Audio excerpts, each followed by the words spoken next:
अस्सलाम वालेकुम। यासीन आपके साथ हाजिर है इस मॉर्निंग ब्रीफिंग में। आज जुमे का दिन, इस हफ्ते का आखिरी वर्किंग डे। जैसा कि हमेशा ये बात बताई जाती है कि जो वीकली क्लोजिंग होती है उसकी बड़ी टेक्निकल लेवल्स पे बड़ी इंपॉर्टेंस होती है। बहरहाल आज है 13 अगस्त, यानी वो शाम जब दूसरा दिन स्टार्ट होगा तो हमारा यौम आज़ादी शुरू होगा 14 अगस्त। 74th यौम आज़ादी, 74वां यौम आज़ादी हम सेलिब्रेट करने के लिए जा रहे हैं। और इसमें हमें अपने आप को चेक करना पड़ेगा कि हमने पाकिस्तान को क्या दिया। हम ये ना सोचें कि पाकिस्तान ने हमें क्या दिया, बल्कि हमारी ये एक फिनोमेना होना चाहिए, ये पॉलिसी हमारी अडॉप्ट होनी चाहिए कि हम पाकिस्तान को क्या दे रहे हैं।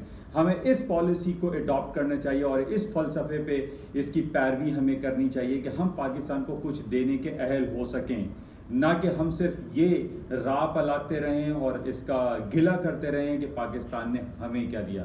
बहरहाल आज शाम और कल 14 अगस्त होगी। आप तमाम लोगों को यौम आज़ादी की खुशियाँ मुबारक हों।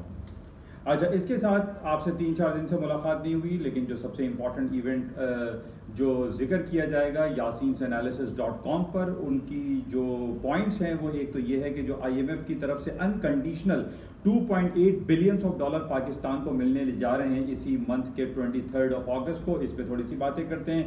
जुडिशल कमीशन ऑफ पाकिस्तान ने पहली खातून जस्टिस अपॉइंट कर दी हैं, जस्टिस ऑनरेबल आयशा मलिक साहिबा हैं, वो अपॉइंट हो जाएंगी, सुप्रीम कोर्ट की जज बन जाएंगी। इस पर थोड़ी सी हम गुफ्तगू करते हैं।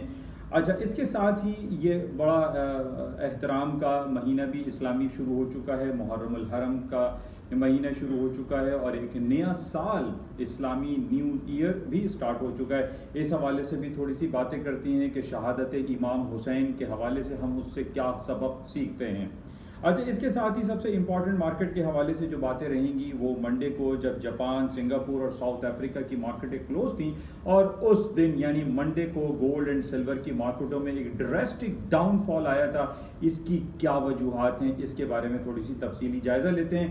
yasinanalysis.com पे आप तमाम लोगों से गुजारिश है कि yasinanalysis.com के प्लेटफॉर्म को आप सब्सक्राइब करें, लाइक करें, शेयर करें on the basis of this YouTube channel and I on market. और मैं तमाम उन लोगों का मशहूर भी हूँ जो yasinanalysis.com को सब्सक्राइब कर रहे हैं और उस प्लेटफॉर्म पर अपने कमेंट्स भी देते हैं और इस हवाले से अपनी जो भी बातें होती हैं उसको शेयर करते हैं। मेरी हतमुल इम्कान कोशिश यही रहती है कि जो इम्पॉर्टेंट इवेंट्स रहते हैं, चाहे वो पाकिस्तानी स्टॉक मार्केट के बारे में हो या ग्लोबल मार्केट के हवाले से जो चीदा इम्पॉर्टेंट बातें होती हैं वो आपके साथ शेयर की जाएं, ताकि आप अपने पोर्टफोलियो को बेहतर तौर पर मैनेज कर सकें। तो थोड़ी देर के बाद ही इंशाल्लाह आपसे मुलाकात होती है। एक आइकन होता है yasinanalysis.com का, उसको आप प्रेस करें, उस पर आप yasinanalysis.com के प्लेटफॉर्म पर आ जाएंगे और उसको आप ज्वाइन कीजिए। थैंक यू, खुदा हाफिज़।